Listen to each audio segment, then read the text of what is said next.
Hi, I'm Charlotte, and I want to talk about the eclipses that we have in the month of August 2026.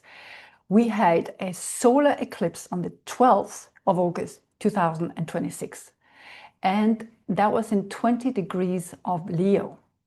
Now we're going to have a lunar eclipse, which is going to happen the 28th of August 2026. Now, what's going on? What has been going on for you? So this is not just about endings and beginnings. This is really a crossroad between two eclipses from different cycles. The eclipse we had on the 12th of August 2026 in Leo, that was really a cyclus that was going back all the way to 2017-18. That's a long time ago. But it stems back from the great American eclipse, which is dated to 21st of August 2017. Now, it's not that we're going to have the same experiences again, but there are lessons to be had. We are also having different players on the scene. And so it's not going to be exactly the same, but what is it actually going to mean for you? And what did it mean for you? What kind of storylines were activated back in 2017? So we had Neptune going through Pisces at that time. Now it's in Aries, it's past Pisces, but when it went through Pisces, a lot of people went through a lot of challenges. Some of the challenges that I hear from clients are loss of something. Because when Neptune is going through Pisces, and it was an outer sign eclipse back then, but it's still belonging to the Leo Aquarius axis.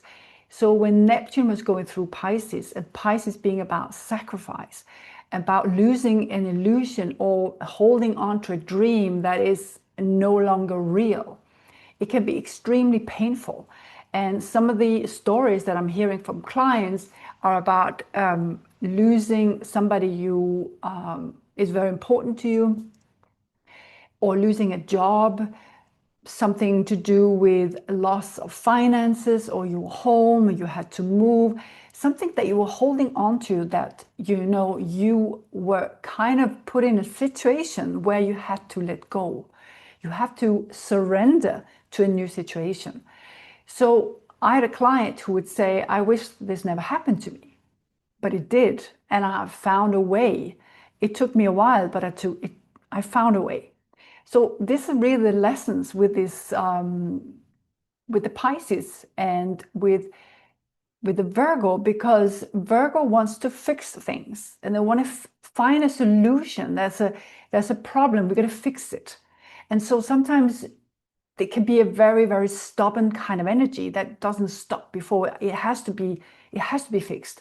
Whereas the Pisces side of things are more about, but what am I willing to give up because I've fought for it for so long and it's not working out the way I was hoping or the way I was counting on.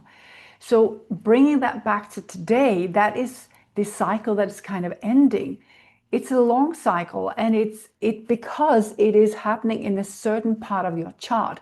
It doesn't mean that you're going to have the same experience because Neptune is no longer in Pisces. It has moved on. It is now in Aries. So there's new players. We're going to come to that. But if you think back to 2017, 2018, what was going on? What were you trying to fix very hard with a practical approach, with a very earthy, this can be solved, whereas it just seemed it couldn't, and you had to surrender to what was in order to move forward in a different direction. And this is the scary part. When we are determined to go down a certain road because it's what fits our personality, it belongs to our belief system. And at some point, we have to face it, the painful truth that it can maybe not be done. So the eclipse that happened in 20 degrees of Leo on the 12th was really about that cycle ending. So have a think about if you have any loose ends for what happened in your chart, in the Leo Aquarius axis, what houses do they fall in? What is this about for you? Is it about relationships? Is it about the job? Is it about career, family, money, friends? What is it? What is it that you stubbornly wanted to hold on to and fix, but couldn't? So while the 2017, 2018 is part of a cyclus that is ending, what is beginning is really the lunar eclipse that is happening on the 28th of August 2026. So we're kind of in a crossroad with two different storylines. And you've got to look at your chart to see what is going on, what is being activated for you. Because look at what you have around 20 degrees of Leo Aquarius, and look about what you have at 5 degrees Virgo Pisces. And then we have a big player. When we have the Neptune back in 2018, we have now another player. We have Uranus in Gemini. So with the eclipse we have on the 28th of August 2026, we actually have, it's like a T-square, because Uranus is placed in Gemini, and it means that there is action involved here. In mutable signs, the positive story with the mutable signs is that we know we're called to action and we are more flexible than, for example, with the fixed signs, which is Leo Aquarius. We're willing to open our mind a bit more to see what road have I not gone down, what road is actually appearing. And this is why it's a bit exciting with Uranus, because even though it's a T-square, it's a pressure point, it's also one that calls us to action. And so Uranus in Gemini is very much about new ideas and new ways of seeing things. We can be sure when Uranus is involved that something unexpected is very likely to happen. Maybe a good surprise, maybe a challenging surprise, but for sure something is very likely to be some sort of change. Maybe we feel it's a forced change we didn't want, but Uranus is also representing of freedom, liberty, something that we can free ourselves from, something we were holding on to. This eclipse happening on the 28th of August is belonging to a cycle that goes back to 2024. Again, it's not because we're going to relive any of that. It just means the storyline or the territory in our chart, that part of our chart, is being reactivated. So what planets do you have? What angles do you have in Leo Aquarius? What angles do you have in Pisces Virgo? Which planets do you have? Do you have your personal planets there? Because they are likely to be activated. So that is a story in your chart.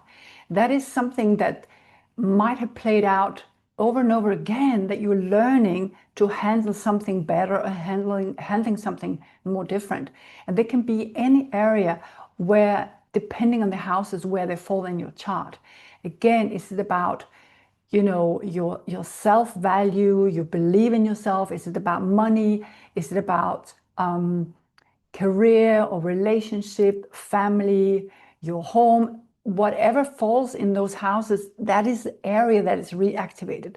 But the new players, and Uranus is refreshing energy. It kind of pulls out a little bit for, you know, from what you know and what you know to be, you can rely on, because Uranus likes to shake things up. It likes to free us from things that are holding us back. So it's going to be quite interesting to see what is this new story unfolding for you, and what's been going on since 2024 for you, because it relates to things that you have been going through during that time, a big storyline in your life.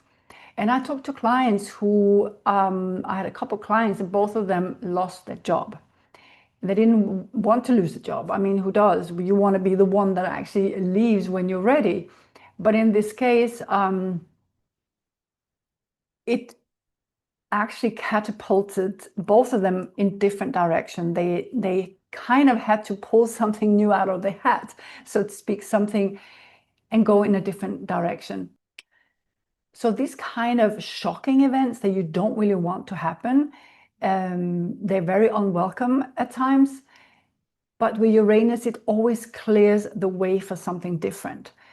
And this is where our own action comes in, that we are willing to find a new way, a new route, a new way to do things.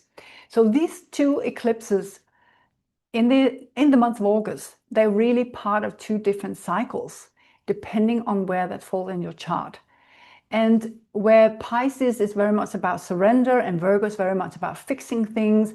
And have a look in your chart to see where are these axes, what houses are they falling, who are the players in your chart. Is it the sun, the moon, is it Venus, is it Mars? What is going on in your chart? What is it activating any of the angles? Because you might not have anything in those signs and these eclipses might just pass and nothing big happens. Or you might have a really strong activation point like the angles or personal planets. So look back at the cycles that you've been through, the crossroads you are at now where something is ending and something is beginning. And I would love to hear your comments below. And if you want a personal reading, I would be delighted to look at your personal chart and see specifically what is going on with your chart. What are your storylines that are being activated at this time? So thank you very much for watching and see you next time.